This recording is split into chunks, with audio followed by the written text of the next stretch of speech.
नमस्कार। आज हम बात करने वाले हैं भारत के सामने खड़े एक बहुत बड़े जियोपॉलिटिकल चैलेंज की। और ये चैलेंज सिर्फ मिलिट्री ताकत का नहीं है, बल्कि ये एक नैरेटिव की लड़ाई है। अपनी कहानी, अपनी बात को दुनिया के सामने रखने की जंग। तो चलिए इसको थोड़ा और गहराई से समझते हैं।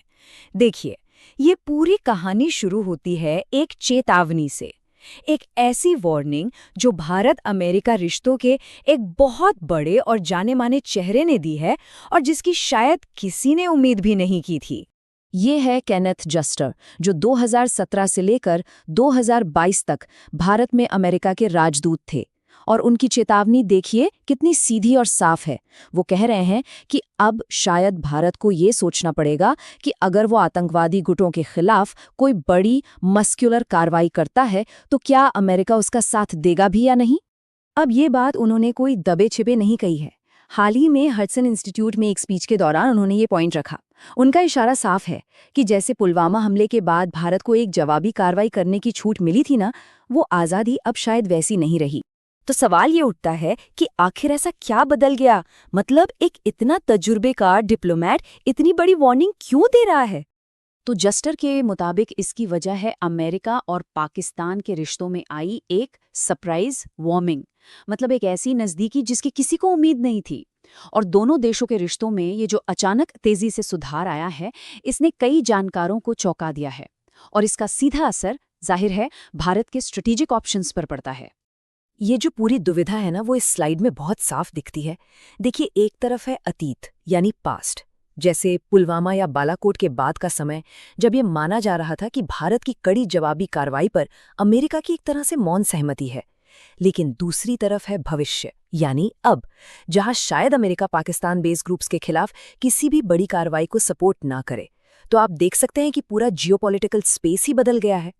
तो ये जो नई हकीकत है, ये भारत के लिए एक बहुत ही बुनियादी और बड़ा सवाल खड़ा करती है कि अगर आपके प्राइमरी मिलिट्री ऑप्शन यानी फौजी विकल्प अब सीमित हो गए हैं, तो फिर भारत कर क्या सकता है? रास्ता क्या है? और यहीं पर एक नया रास्ता सुझाया गया है, एक नई स्ट्रैटेजी। और इसमें ना एक बहुत बड़ा शिफ्ट है, एक बदलाव इस बात में कि भारत दुनिया के सामने अपनी ताकत को प्रोजेक्ट कैसे करता है। और दिलचस्प बात यह है कि ये आइडिया खुद एम्बेसडर जस्टर ने ही दिया है। उन्होंने कहा कि भारत एक सिविलाइजेशनल पावर के तौर पर फिर से उभर रहा है। अब ये शब्द सुनिए, सिविलाइजेशनल पावर।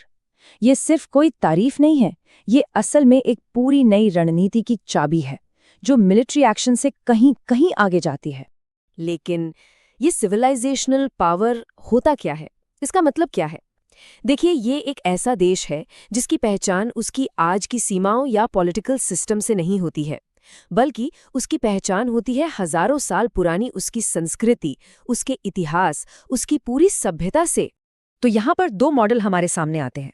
एक है नेशन स्टेट का मॉडल, जैसे कि अमेरिका।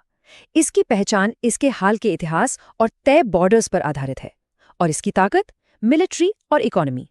लेकिन दूसरी तरफ है सिविलाइजेशनल पावर, जैसे कि भारत, जिसकी पहचान हजारों साल की संस्कृति और इतिहास से जुड़ी है। और इसकी ताकत सिर्फ सेना या पैसे से नहीं, बल्कि अपने कल्चरल इन्फ्लुएंस और अपने नैतिक नैरेटिव से भी आती है। तो इसका मतलब क्या हुआ? इसका मतलब ये हुआ कि इस नई स्ट्रैटेजी के तहत भारत को एक बिल्कुल अलग तरह के युद्ध के मैदान में उतरना होगा।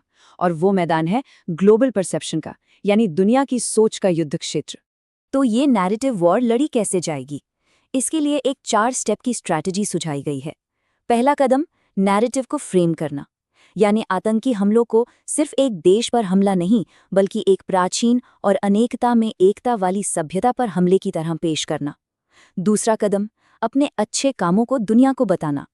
तीसरा, अपना इरादा साफ करना, दुनिया के मीडिया को ये समझाना कि काउंटर टेरर ऑपरेशन आतंकवादियों के खिलाफ हैं, किसी धर्म या समुदाय के खिलाफ नहीं। और चौथा और आखिरी कदम, डायास्पोरा को साथ लाना। तो इस पूरी नैरेटिव वॉर का मकसद क्या है? मकसद ये है कि दुनिया में भारत के लिए इतना ज्यादा सपोर्ट तैयार कर लिया जाए कि अगर भविष्य में कोई हमला होता है तो अमेरिका पर पाकिस्तान का पक्ष न लेने का दबाव बने। मतलब ये पूरी कवायद उस स्ट्रेटेजिक ऑटोनॉमी यानी रणनीतिक आज़ादी को हासिल करने के लिए है जिसकी ज़रूरत सबसे मुश्किल वक्त में पड़ती है। और आखिर में बात इसी एक चीज़ पर आकर टिक जाती है आपके पास S-400 जैसे बड़े बड़े हथियार हो सकते हैं, लेकिन अगर आप नैरेटिव की लड़ाई हार रहे हैं तो वो काफ़ी नहीं है। जैसा कि कहा गया है, अगर आप नैरेटिव वॉरफेयर में हार जाते हैं तो एक छोटा देश भी आप पर हावी हो सकता है। और यहीं पर हम एक बहुत बड़े सवाल के साथ रुकते हैं। आज की दुनिया में जहां हर कोई हार्ड पावर यानी मिलिट्री और इकोनॉमी की ताकत की बात करता है, उस दुनिया में क्या नैरेटिव की लड़ाई यानी कहानियों की जंग वाकई में एक देश के लिए रियल स्ट्रेटेजिक स्पेस बना सकती है? सोचने वाली बात है।